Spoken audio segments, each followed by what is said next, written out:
What's happening, everyone? Joe and Mike, buildassetsonline.com. 5 reasons why your high ticket dropshipping store is not at 100K per month. You should be able to get there. It's not too hard. You might just be missing a couple important details, and we're going to talk about some of those today. So, Mike, take it away. Absolutely. So over the years, we've maybe had 4 or 5 stores that have hit 100K. And yes, like you said, it's a very distinct formula. The first reason that your store may be doing poorly and not hitting that 100K mark is because you have mediocre suppliers. So over the years, we've seen just having one really high quality supplier, we call it a home run supplier, be something that could generate literally 100K in revenue, or at least get you close, get you 50K, 60K, and the rest could be made up of smaller suppliers. So I don't know if getting into each individual supplier quality is the scope of this video, but I wanted to highlight an example of something that I consider a mediocre supplier. So I went into Google real quick and I searched Dundalk saunas. So why did I search this? I searched this because this is a brand that I believe literally lets everybody in. So they don't have exclusive access. It's going to be super competitive. And therefore, when you look at cost per click, when you look at just the ability to actually sell the product, it's going to be very, very difficult. So people get in with suppliers like this that just let everybody and their mother in. And then they say, oh, okay, I'm not making a good return on ad spend on, in my Google Ads account. So that's the first one. You want to be in with a supplier that is not going to let everybody in. And one of our old stores, we actually sold saunas. We never sold Dundalk, but we were able to get in with the most premium supplier in the space at the time. And money basically just started pouring in because there were only maybe 3, 4, 5 suppliers, or sorry, only 3, 4, 5 stores selling that supplier. So not only was it super cheap to run ads, but customers just literally had nowhere to go. And when we look at some of the other things we're going to talk about in this video, it just made sense why they would shop with us. So Yeah, something to add, and Joe? what I wanted to say is it actually took a little while to get in with that supplier. I remember calling them and closing the deal because we didn't launch with them out of the gate. No, So we did not. that could be something that you got to keep in mind is that oftentimes people get their store off the ground. Maybe they're getting a few sales here and there, but they're not strategically growing it and doing the right things week by week, month by month to get it to that point. So it's not like you start it and then it's done. I would say you have to continue improving it and growing it for at least, I don't know, 6 months, 8 months, maybe a year, 2 years before you can hit the point where it's like, all right, I've kind of like maxed out on this niche. And that's what we help people with. Right. And if you've only started dropshipping 6 months ago, it's like, how do you expect to land all the best suppliers right out of the gate? You're going to call these people.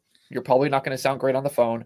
You're probably not going to just have much to back up your brand. And so maybe you're not going to get in with the absolute best suppliers, but you are going to get in with some of these. And I'm not saying people don't sell Dundalk saunas and people don't make money on them because, I mean, we have students that do, but is it going to be a super high quality brand that helps you get a really good return on ad spend and get to that 100K revenue mark? I mean, probably not. So the second thing I want to talk about is price point distribution. What do I mean by this? Again, when people start stores, you see things here like My Sauna World, Sauna Heater Supply, people, the sauna place, and not knocking any of these people, and I hope they're doing well. But the thing is, if you just start up a store that is just doing saunas, what you're going to wind up with potentially is a bunch of products that range from $4,000 to $10,000. Your price point distribution is screwed up because those price points are actually pretty hard to sell consistently because it's not as easy for a person to just go online and make a $4,000 purchase, make a $10,000 purchase. Those can happen, but they take more ad spend. The higher the price point, usually the more clicks it takes, the more you're going to spend, and obviously the more you'll make. But when you're first starting out, do you have the cojones to be willing to spend $1,000 to get one sale? Most people will crumble before that happens. They're going to see they spent $200, nothing's happening. $300, nothing's happening. And then what do? You start backtracking. You start making bad decisions. Versus if you have a good distribution. So I'm not saying sell stuff that's $10, sell stuff that's $20.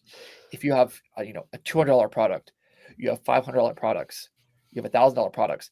These are much easier things to sell on a daily basis. You can sell multiple on a daily basis, and these are like little base hits, and they cover your ad spend. So day by day, you're not cracking under the pressure of, hey, I'm not making my ad money back. And then over time, maybe once a week, maybe once a month, you get a huge sale that comes in, and then that's really the grand slam. It's the icing on the Yeah. cake. Yeah, but there's a situation where this could work the other way too.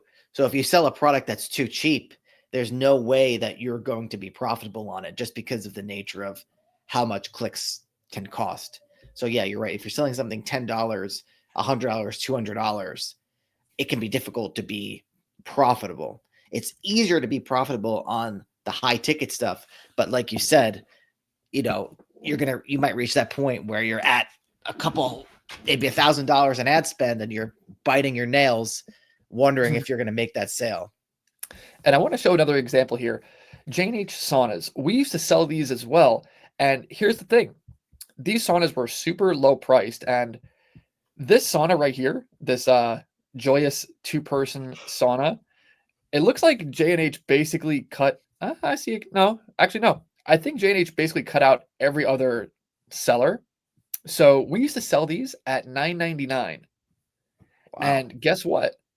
That super premium supplier that I mentioned in the beginning, that super premium sauna supplier, we didn't sell those every day necessarily. We would sell J&H saunas every single day.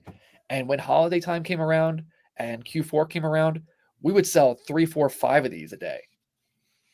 And guess what? It felt good to get those sales coming through and seeing, hey, my ad spend is working and I'm making profit each day.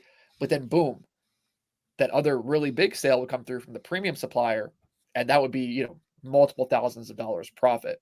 So this kind of highlights what I'm talking about with price point distribution. You have to have not small ticket, but smaller ticket items than just, 4K, 5K, 10K. And you can't just be selling, 1K items either. You have to make it a spread. So, and I think that actually leads right into product type distribution.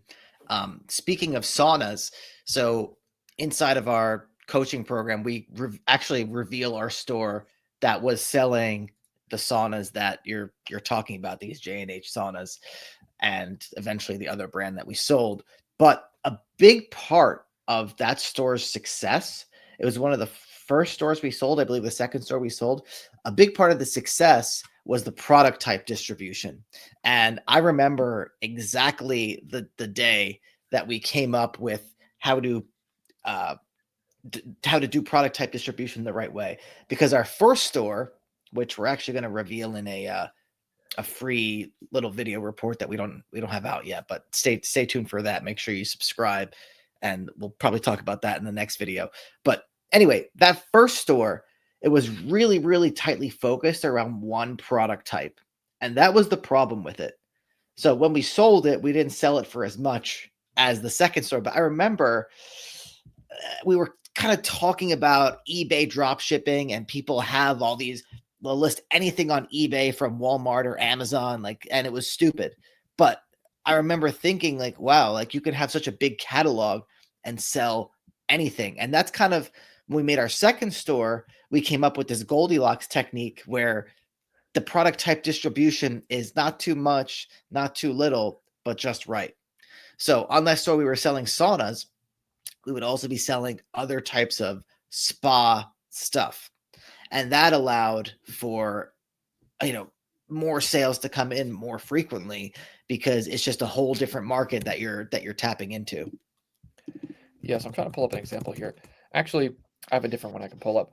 But I mean, this, I searched spa equipment and this came up, right? Like massage chairs. it's perfectly fine to have saunas and massage chairs or massage tables, I should say, on the same store. You don't want to have saunas and I don't know, like toolboxes on the same store. That makes no Mm. sense. That's too broad, right? We want to be in the Goldilocks zone, as Joe said, where you can appear authoritative, your domain name can be authoritative, but you have this product type distribution where people don't really know this, but saunas sell a lot better in the winter than they do in the summer, right? Because people in the winter they want to be more heated up, I guess.